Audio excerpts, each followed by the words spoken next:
सभी को trick centre की ओर से नमस्कार। चलिए आज हम चलते हैं वेदांग। वेदांग के बारे में जानते हैं कि वेदांग क्या है और क्या क्या है इसमें, क्योंकि आपके एग्ज़ाम में अक्सर पूछा जाता है और अक्सर स्टूडेंट इसमें गलती कर बैठता है। तो चलिए पार्ट बाय पार्ट आपको लेके चलते वेदांग के बारे में समझाते हैं। सबसे पहला पार्ट यहाँ पर है कि इसे वेद का अंग कहा गया। वेदांग का मतलब होता है वेद का अंग, यानी वेद के अंग को ही वेदांग माना जाता है, यानी वेद का एक अंग है, उसको क्या बोलेंगे? वेदांग। अगला चलते हैं, इसकी रचना वेद को सही तरीक़ा से समझने के लिए किया गया। वेदांग की रचना इसलिए किया गया कि वेद को सही तरीक़ा से समझ पाए, इसके लिए इसकी रचना किया गया। यानी वेदांग की रचना आपसे पूछा किया जाएगा क्यों किया गया, यानी वेद को सही तरह से समझने के लिए, वेद में क्या है नहीं है इसको समझने के लिए वेदांग की रचना किया गया। कोई दिक्कत इसमें नहीं है। अगले पार्ट पर हम चलते हैं, अगले पार्ट ध्यान से देखेंगे। वेदांग की कुल संख्या कितनी है? 6। ये कई बार आपके एग्जाम में पूछ चुका है कि वेदांग की कुल संख्या कितनी है? 6। बहुत बार एग्जाम में पूछ चुका है। आपको याद रखना है कि वेदांग की कुल संख्या कितना है? 6। इसको याद रखना है, 6। वेदांग की कुल संख्या कितनी है? 6। पहला पॉइंट आपका होगा वेद का ही अंग है, वेदांग है। और वेद की रचना क्यों किया गया कि वेदांग की रचना क्यों किया गया? वेद को सही तरह से समझने के लिए वेदांग की रचना किया गया। इसकी संख्या कितनी है? 6। प्राचीन, अगले पॉइंट पर बढ़ते हैं कि प्राचीन व्याकरण ग्रंथ अष्टाध्याय है। यानी प्राचीन व्याकरण ग्रंथ आपसे पूछेगा कि प्राचीन व्याकरण ग्रंथ क्या है? अष्टाध्याय, जिनकी रचना पाणिनि ने किया। ये बहुत बार एग्जाम में पूछ चुका है कि अष्टाध्याय की रचना करने वाला कौन है, तो अष्टाध्याय की रचना करने वाला कौन है? पाणिनि। प्राचीन व्याकरण आपसे पूछेगा कि प्राचीन व्याकरण क्या है, तो अष्टाध्याय, जिनकी रचना किसके द्वारा किया गया? पाणिनि के द्वारा किया गया। अगले पॉइंट पर बढ़ते हैं। अगला पॉइंट देखिएगा आप। अगला पॉइंट आपका है, यहाँ लिखा हुआ है कि बाद में शुंग वंश के काल में पतंजलि नामक विद्वान ने अष्टाध्याय नामक व्याकरण ग्रंथ पर महाभाष्य नामक टीका टिप्पणी की रचना किया। मतलब कहने का मतलब है कि बाद में जब शुंग वंश के काल आया, उसमें पतंजलि नामक एक विद्वान है जिसने अष्टाध्याय नामक व्याकरण ग्रंथ पर, यानी अष्टाध्याय जिनके किसके द्वारा लिखा गया था? पाणिनि के द्वारा लिखा गया था। अष्टाध्याय पर महाभाष्य नामक एक ग्रंथ लिखा, जिसका टीका टिप्पणी इसमें किया गया है। यानी अष्टाध्याय के बारे में टीका टिप्पणी किसमें किया गया? महाभाष्य नामक ग्रंथ में किया गया। अब यहाँ पर आपसे पूछेगा कि अष्टाध्याय किसकी रचना है, तो अष्टाध्याय आप बोलेंगे कि पाणिनि की रचना है। महाभाष्य पूछेगा, महाभाष्य किसकी रचना है? पतंजलि नामक विद्वान महाभाष्य। आगे बढ़ते हैं, अगले पॉइंट पर आते हैं। अगला पॉइंट है प्राचीन ज्योतिष से संबंधित ग्रंथ। प्राचीन ज्योतिष से संबंधित ग्रंथ बृहत संहिता की रचना गुप्त काल में ब्राह्मणी के द्वारा किया गया। ये बहुत बार पूछा गया कि प्राचीन ज्योतिष संबंधी ग्रंथ बृहत संहिता गुप्त काल में, किस काल में? गुप्त काल में ब्राह्मणी द्वारा किया गया। आपसे एग्जाम में पूछेगा कि ब्राह्मणी की रचना किसके द्वारा किया गया? गुप्त काल में ब्राह्मणी के द्वारा किया गया। आपसे एग्जाम में पूछेगा कि बृहत संहिता किस काल में लिखा गया? तो बृहत संहिता आप बोलेंगे कि गुप्त काल में लिखा गया, और जिसकी रचनाकार कौन है? ब्राह्मणी। बृहत संहिता ब्राह्मणी के द्वारा लिखा गया, अगला पॉइंट पर बढ़ते हैं। अगला पॉइंट देखिए, अगला पॉइंट है महाकाव्य। महाकाव्य को समझते हैं, महाकाव्य में क्या क्या पॉइंट है। तो पहला पॉइंट आपका कि महाकाव्य की संख्या 2 है। महाकाव्य की संख्या कितनी है? 2। पहला महाकाव्य है महाभारत, दूसरा है रामायण। पहला महाकाव्य कौन सा है? महाभारत। दूसरा कौन सा है? रामायण। तो महाकाव्य पूछेगा, महाकाव्य की संख्या कितनी है? 2। महाभारत और रामायण बहुत बार एग्जाम में पूछ चुका है। तो चलिए अगला पॉइंट पर बढ़ते हैं। अगला पॉइंट देखिएगा आप। अगला पॉइंट यहाँ पर देखिएगा। अगला पॉइंट देखेंगे कि महाभारत के संकलनकर्ता कौन है? महाभारत के संकलनकर्ता महर्षि वेदव्यास थे। महाभारत के संकलनकर्ता कौन थे? महर्षि वेदव्यास। तो महर्षि वेदव्यास को आप याद रखेंगे कि महाभारत के संकलनकर्ता कौन थे? महर्षि वेदव्यास। कई बार एग्जाम में पूछ चुका है। इसे 5 वेद की उपाधि दी, पांचवें वेद की उपाधि दी। मतलब कहने का मतलब है कि महाभारत को 5वें वेद, 5वें यहाँ पर 5वें होगा, 5वें वेद की उपाधि दिया गया। कितने वेद की उपाधि दिया गया? पांचवा वेद। जैसे बोलता है कि तीसरा लड़का, चौथा लड़का, पांचवा लड़का, उसी प्रकार की वेद की दुनिया में इसको महाभारत को पांचवा वेद कहा गया। आपसे एग्जाम में पूछेगा कि महाभारत को कौन सा वेद की उपाधि दिएगी? पहला ऑप्शन आएगा फर्स्ट, दूसरा आएगा द्वितीय, तीसरा तृतीय, चौथा चतुर्थ, पांचवा रहेगा पांचवें वेद। तो आपका आंसर क्या होगा? पांचवें वेद की उपाधि दिया गया। अगले पॉइंट पर बढ़ते हैं। अगला पॉइंट आपका है यहाँ पर कि महाभारत 18 भागों में बांटा गया। महाभारत कितने भागों में बांटा गया? 18 भागों में बांटा हुआ है। प्रत्येक भाग को पर्व कहा गया। ये कई बार एग्जाम में पूछा गया कि महाभारत कितने भागों में बटा हुआ है? 18 भाग में बटा हुआ है। और प्रत्येक भाग को क्या बोला गया? पर्व। प्रत्येक भाग को पर्व बोला गया। 18 भाग में बांटा गया और प्रत्येक भाग को क्या बोला? पर्व। प्रत्येक भाग को क्या बोला? पर्व। इसको याद रखना है आपको। चलिए अगले पॉइंट पर बढ़ते हैं। अगला पॉइंट देखिएगा आप। अगला पॉइंट है कि इसमें सबसे बड़ा पर्व भीष्म पर्व को बोला गया। सबसे बड़ा पर्व किसको बोला गया? भीष्म पर्व को सबसे बड़ा पर्व बोला गया, जिसमें कृष्ण और अर्जुन के बीच वार्तालाप की चर्चा किया गया। आपसे एग्जाम में पूछेगा कि महाभारत में सबसे बड़ा पर्व कौन है? तो भीष्म पर्व आंसर होगा, जिसमें किसकी चर्चा है? कृष्ण एवं अर्जुन के बीच वार्तालाप, कृष्ण और अर्जुन के बीच वार्तालाप की चर्चा किया गया। और सबसे छोटा पर्व क्या? द्रौपदी खंड। ये 2 पॉइंट को याद रखना है कि सबसे बड़ा पर्व क्या हो गया? कृष्ण और अर्जुन के बीच संवाद जो हुआ था उसको याद रखना है, या भीष्म पर्व याद रखना है। और छोटा पर्व कौन होगा? द्रौपदी खंड। द्रौपदी खंड को छोटा पर्व बोला जाता है। अगले पॉइंट पर बढ़ते हैं। अगला पॉइंट देखिए, महाभारत को देखिएगा। इसकी रचना, महाभारत इसकी रचना होगा, इसकी रचना वाल्मीकि के द्वारा किया गया। महाभारत की रचना किसके द्वारा किया गया? वाल्मीकि। याद रखना है, महाभारत की रचना किसके द्वारा? वाल्मीकि के द्वारा किया गया। वाल्मीकि के द्वारा महाभारत की रचना किया गया। अगले पॉइंट पर बढ़ते हैं। गैर ब्राह्मण ग्रंथ साहित्य। गैर ब्राह्मण ग्रंथ साहित्य को आपको देखना है। एक बार ऊपर से आते हैं, ऊपर से आप भी बोलते जाएंगे साथ साथ में, तो अच्छा रहेगा और हम भी बोलते जाते हैं। आपको भी बोलना है कि यहाँ पर वेदांग क्या है? वेद के एक अंग है, वेदांग हुआ।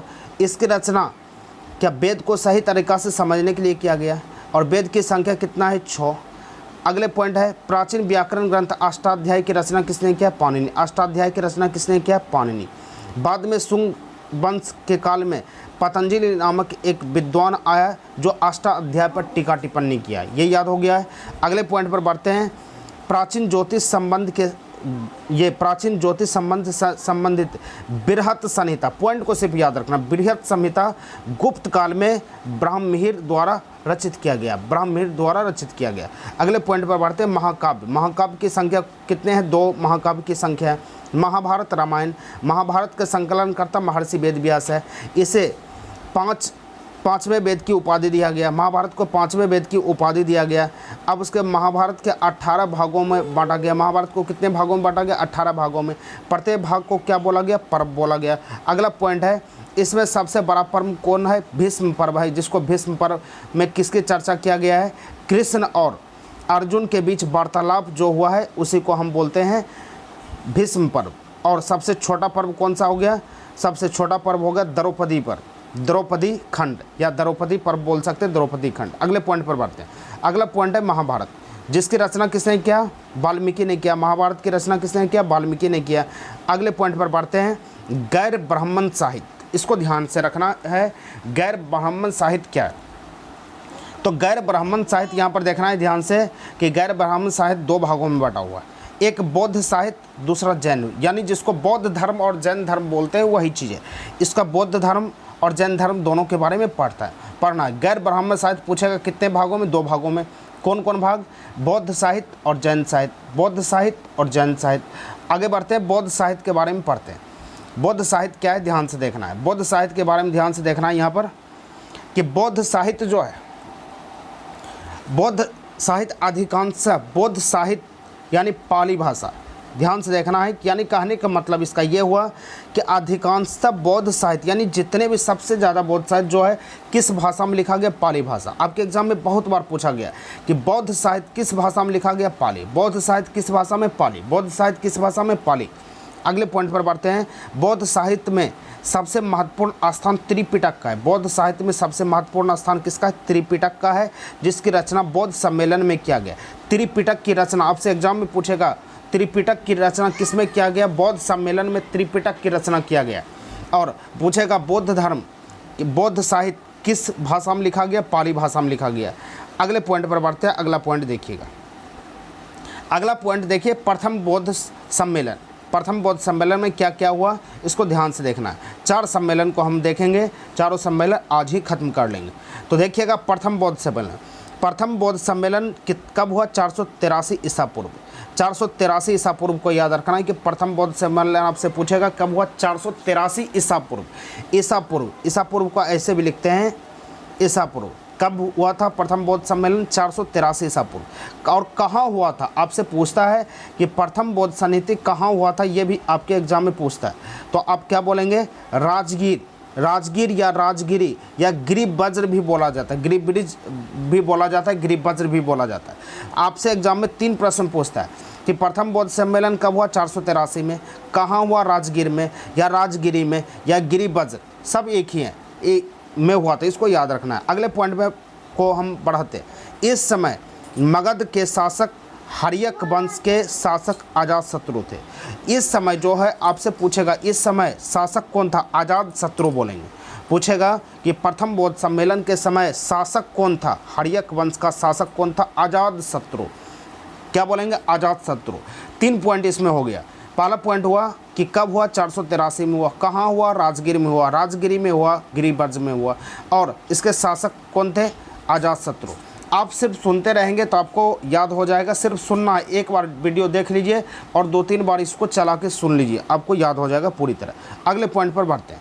अगला पॉइंट आपका है, यहाँ पर ध्यान से देखना है। अगला पॉइंट है, इस बौद्ध सम्मेलन की अध्यक्षता महाकश्यप के द्वारा किया गया। ये कई बार एग्जाम में पूछा गया कि प्रथम बौद्ध समिति की अध्यक्षता किसने किया? महाकश्यप ने किया। महाकश्यप ने इसकी अध्यक्षता किया। तो ऊपर से आपसे पूछेगा कब हुआ? 483 में। 483 में हुआ। शासक कौन था? अजातशत्रु था। उसके बाद आपसे पूछेगा अध्यक्षता कौन किया? महाकश्यप ने किया। प्रथम बौद्ध समिति की प्रथम बौद्ध सम्मेलन जो हुआ उसकी अध्यक्षता कौन किया? महाकश्यप ने किया। महाकश्यप को याद रखना। इस बौद्ध सम्मेलन में ध्यान से देखना है, इस बौद्ध सम्मेलन में बौद्ध धर्म के 2 प्रमुख पिटक की रचना किया। यानी इस सम्मेलन में, प्रथम बौद्ध सम्मेलन में 2 बौद्ध पिटक की रचना किया गया। यहाँ पर याद रखना है कि पूछेगा कि किस सम्मेलन में पिटक की रचना किया गया, यानी 2 पिटक की रचना किया गया। तो बोलेंगे प्रथम बौद्ध सम्मेलन में 2 पिटक की रचना किया गया। सुत्त पिटक है और ऊपर जो हम बताए हैं उसको भी याद रखना। चलिए आगे बढ़ते हैं। आगे देखते हैं सूत पिटक और अभिधम पिटक, 2 पिटक है। यहाँ पर देखना है कि सूत पिटक क्या है? इसकी रचना आनंद के द्वारा किया गया है। सूत पिटक आपसे एग्जाम में पूछेगा कि सूत पिटक की रचना किसके द्वारा किया गया? आनंद के द्वारा किया। सूत पिटक की रचना किसके द्वारा? आनंद के द्वारा किया गया। अगला पॉइंट पर बढ़ते हैं। इस पुस्तक में महात्मा बुद्ध द्वारा दिए गए धार्मिक उपदेश की चर्चा है। यानी महात्मा बुद्ध द्वारा दिए गए धार्मिक उपदेश की चर्चा आपसे पूछेगा यहाँ पर कि सूत पिटक में क्या है? तो आप बोलेंगे महात्मा बुद्ध द्वारा दिए गए उपदेश की चर्चा। महात्मा बुद्ध द्वारा दिए गए उपदेश की चर्चा यहाँ पर किया गया। सूत पिटक में क्या है? महात्मा बुद्ध द्वारा दिए गए उपदेश की चर्चा किया गया। अगले पॉइंट पर बढ़ते हैं, विनय पिटक। तो विनय पिटक को देखिएगा आप, यहाँ पर विनय पिटक है, इसकी रचना उपाली के द्वारा किया गया। उपाली के सूत पिटक आनंद, विनय पिटक उपाली। आपसे पूछेगा विनय पिटक की रचना किसके द्वारा किया गया? उपाली के द्वारा किया गया। इस पुस्तक में बुद्ध संघ में प्रवेश लेने के लिए विभिन्न नियम कानून की चर्चा किया गया। का आपसे पूछेगा यहाँ पर कि विनय पिटक किसके द्वारा लिखा गया? तो आप बोलेंगे विनय पिटक जो है उपाली के द्वारा लिखा गया। और इस पुस्तक में बौद्ध संघ में प्रवेश लेने के लिए नियम कानून की चर्चा किया गया। यानी कहने का मतलब है बौद्ध संघ में प्रवेश आपको लेना है, क्या क्या नियम है, क्या क्या कानून है, इसकी चर्चा किया गया। किसमें? विनय पिटक में। और यहाँ पर सूत पिटक में किसकी चर्चा किया गया है? सूत पिटक में आप देख लीजिए किसकी चर्चा किया गया? महात्मा बुद्ध द्वारा दिए गए उपदेश की चर्चा किया गया। पहला में सूत पिटक में उपदेश की चर्चा और विनय पिटक में यहाँ पर कि बौद्ध संघ में प्रवेश लेने के लिए विभिन्न कानून एवं नियमों की चर्चा किया गया। अब चलते द्वितीय बौद्ध समिति में। एक बार फिर से ऊपर से स्पीड में दिखा देते आपको। प्रथम बौद्ध सम्मेलन कब हुआ था? 483 में। कहाँ हुआ था? राजगिरी में या गिरिवज्र में या राजगिरी, जैसे बोलना है बोल सकते हैं, तीनों एक ही चीज़ है। 483 को याद रखना है। और मगध के शासक क्या थे? अजातशत्रु थे। इस बौद्ध सम्मेलन की अध्यक्षता किसने किया? महाकश्यप ने किया, महाकश्यप के द्वारा किया गया। इस बौद्ध सम्मेलन में बौद्ध धर्म के 2 प्रमुख पिटक की रचना की गई। पहला है सुत्त पिटक। सुत्त पिटक किसके द्वारा रचा गया? सुत्त पिटक आनंद के द्वारा रचा गया।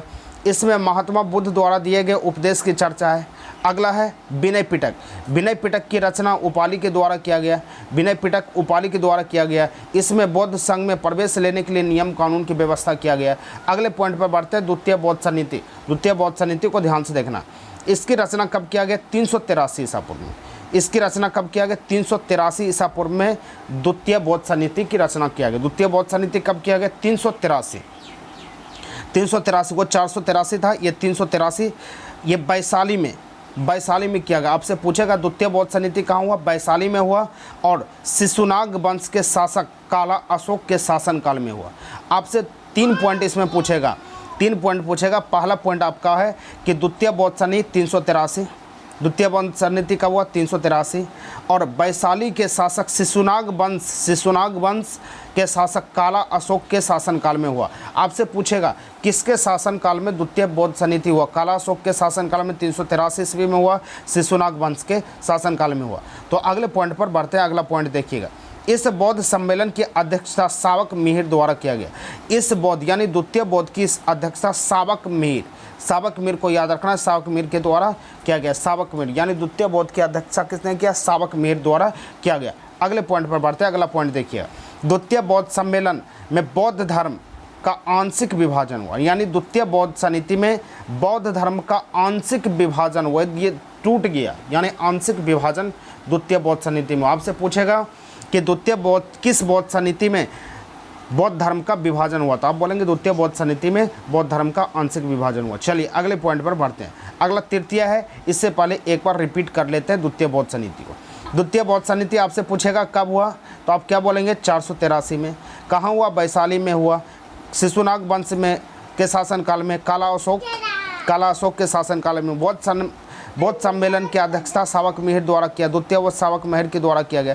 अगला पॉइंट है, द्वितीय बौद्ध सम्मेलन बौद्ध धर्म का आंशिक विभाजन हुआ, यानी द्वितीय बौद्ध सम्मेलन में बौद्ध धर्म का आंशिक विभाजन इसमें हो गया। अगला पॉइंट पर बढ़ते हैं, तृतीय बौद्ध समिति। देखिएगा ध्यान से, तृतीय बौद्ध समिति आपसे पूछेगा कब हुआ? 255 ईसा पूर्व। पहला 483, दूसरा 383 और तीसरा 255 ईसा पूर्व। 255 ईसा पूर्व में तृतीय बौद्ध समिति हुआ। तृतीय बौद्ध समिति आपसे पूछेगा कब हुआ? 255 ईसा पूर्व में। और कहाँ हुआ? पाटलिपुत्र, यानी पाटलिपुत्र में तृतीय बौद्ध समिति हुआ, पाटलिपुत्र में हुआ। मौर्य शासक अशोक के शासनकाल में हुआ। मौर्य शासक किसके? अशोक, वो काला अशोक था, शिशुनाग वंश काला अशोक था।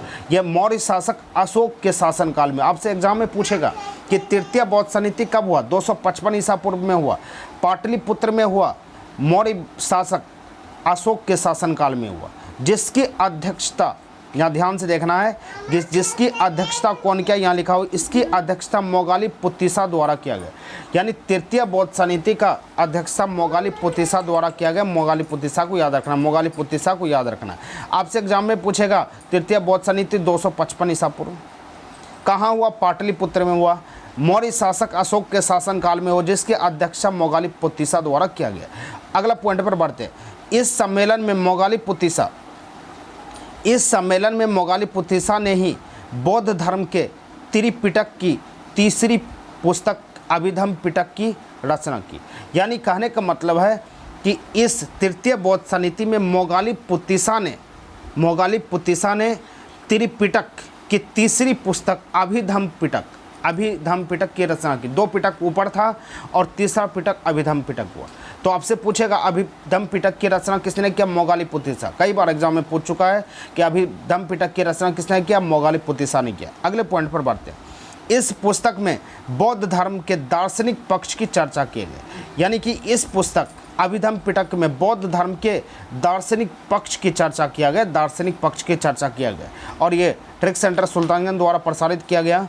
और जिसका फ़ोन नंबर है 8083179758 और दूसरा नंबर है 7488111654। तो चलते हैं अगले पॉइंट, अगला सम्मेलन को याद करवाते हैं, उससे पहले एक बार रिपीट कर लेते हैं।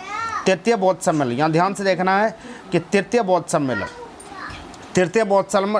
255 ईसा पूर्व में पाटलिपुत्र में मौर्य शासक अशोक के शासनकाल में हुआ था, जिसकी अध्यक्षता मोगालीपुतिसा के द्वारा किया गया। इस सम्मेलन में मोगालीपुतिसा ने ही बौद्ध धर्म के त्रिपिटक यानी तीसरी पुस्तक की रचना किया, जिसका नाम था अभिधम्म पिटक। जिसका नाम क्या था? अभिधम्म पिटक था। तीसरी पिटक कौन सा हुआ? अभिधम्म पिटक। मोगालीपुतिसा ने इसकी रचना किया। इस पुस्तक में बौद्ध धर्म के दार्शनिक पक्ष की चर्चा किया है। चलिए हम चौथे सम्मेलन को आपको याद करवाते हैं, आज पूरी तरह खत्म कर देंगे इसको।